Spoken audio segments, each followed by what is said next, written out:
মোদির শপথ আজ, প্রস্তুত দিল্লি। টানা তৃতীয়বারের মতো ভারতের প্রধানমন্ত্রী হিসেবে শপথ নিতে যাচ্ছেন নরেন্দ্র মোদি। রোববার ৯ জুন বিজেপি নেতৃত্বাধীন এনডিএ সরকারের প্রধানমন্ত্রী হিসেবে শপথ নেবেন তিনি। একই সঙ্গে প্রায় ৩০ জন মন্ত্রীরও শপথ নেয়ার কথা রয়েছে।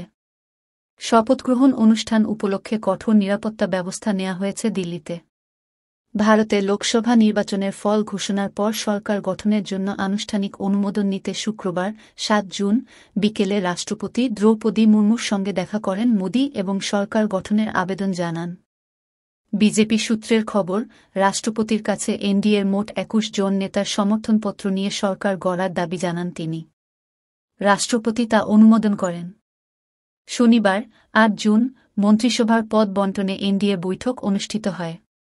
জোটের শরিক হিসেবে নতুন সরকারের মন্ত্রিসভায় ৪টি মন্ত্রণালয় পাবে অন্ধ্রপ্রদেশের মুখ্যমন্ত্রী চন্দ্রবাবু নাইডুর দল তেলেগু দেশম পার্টি টিডিপি, আর বিহারের মুখ্যমন্ত্রী নীতিশ কুমারের জনতা দল ইউনাইটেড জেডিইউ ২টি মন্ত্রণালয় পাবে বলে বৈঠকে সিদ্ধান্ত হয়েছে।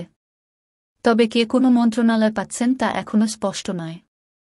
দ্য ইন্ডিয়ান এক্সপ্রেসের এক প্রতিবেদন মতে, গুরুত্বপূর্ণ মন্ত্রণালয়গুলো ঘিরে মানুষের কৌতূহল বাড়ছে, যার সবটিই বিজেপি নিজের দখলে রাখবে বলে মনে করা হচ্ছে। যার মধ্যে রয়েছে স্বরাষ্ট্র, অর্থ, প্রতিরক্ষা, পররাষ্ট্র, সড়ক পরিবহন, রেলওয়ে, আইটি ও শিক্ষা। ব্যাপক জল্পনা-কল্পনা সত্ত্বেও জোটের শীর্ষ শরিকদের বড় কিছু দাবি পূরণ নাও হতে পারে বলে মনে করা হচ্ছে। যেমন বিহারের মুখ্যমন্ত্রী নীতিশ কুমারের দল জেডিইউ রেলওয়ে মন্ত্রণালয় দাবি করেছে এবং এই দাবি থেকে মোটেও সরছে না। তবে পাবে কিনা তা এখনই নিশ্চিত করে বলা যাচ্ছে না। আরও জল্পনা ছিল, টিডিপি তথ্যপ্রযুক্তি মন্ত্রণালয় নিতে আগ্রহী। তবে বিজেপি এটাও ধরে রাখতে পারে বলে মনে করা হচ্ছে। প্রতিবেদন মতে, এনডিএর গুরুত্বপূর্ণ এই দুই মিত্র, টিডিপি ও জেডিইউ, বিহার ও অন্ধ্রপ্রদেশের জন্য বিশেষ ক্যাটাগরির মর্যাদা দাবি করেছে এবং অর্থনৈতিক প্যাকেজের জন্য তীব্র দরকসাক্ষী চলছে। তবে প্রধানমন্ত্রী মোদি শনিবার ৮ জুন বলেছেন, মন্ত্রণালয় বণ্টনের ব্যাপারে তিনিই চূড়ান্ত সিদ্ধান্ত নেবেন। দ্য ইন্ডিয়ান এক্সপ্রেসের মতে, কতজন মন্ত্রী শপথ নেবেন সে বিষয়ে এখনও স্পষ্ট কোনো ইঙ্গিত নেই। তবে কমপক্ষে ৩০ সদস্যের শক্তিশালী মন্ত্রিসভা হবে বলে আশা করা হচ্ছে। এদিকে নরেন্দ্র মোদির শপথগ্রহণ অনুষ্ঠান উপলক্ষে দিল্লিতে কঠোর নিরাপত্তা ব্যবস্থা নেওয়া হয়েছে। জি২০ শীর্ষ সম্মেলনে যে ধরনের নিরাপত্তা ব্যবস্থা নেওয়া হয়েছিল, মোদির শপথ অনুষ্ঠানকে ঘিরেও থাকছে একই রকম ব্যবস্থা। মোদির শপথ উপলক্ষে অনুষ্ঠানস্থল ও আশেপাশে নিরাপত্তা নিশ্চিত করতে ৫টি আধাসামরিক সংস্থা, এনএসজি কমান্ডো এবং ড্রোন মোতায়েন থাকবে। রাষ্ট্রপতি ভবনের কাছাকাছি বিশাল এলাকা নো ফ্লাই জোনের আওতায় নিয়ে আসা হয়েছে। শুধু বিমান নয়, ফানুস বা ড্রোনও ওই এলাকায় ওড়ানো বা চালানো যাবে না।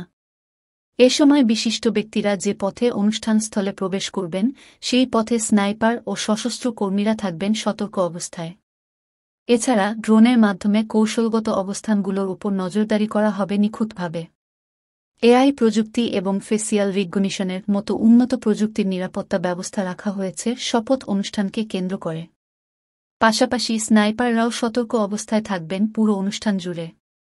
রাষ্ট্রপতি ভবনের চারপাশে কৌশলগতভাবে অবস্থান নেবে সোয়াট টিম এবং এনএসজি কমান্ডো সহ প্রায় ২৫০০ পুলিশ। এ উপলক্ষে ট্রাফিক নিয়ন্ত্রণ এবং সীমান্ত নিরাপত্তা বাড়ানো হবে। অনুষ্ঠানে বিশেষ আমন্ত্রিতদের মধ্যে থাকবেন শ্রমিক, রেলকর্মী, ট্রান্সজেন্ডার এবং সরকারি প্রকল্পের সুবিধাভোগীরা।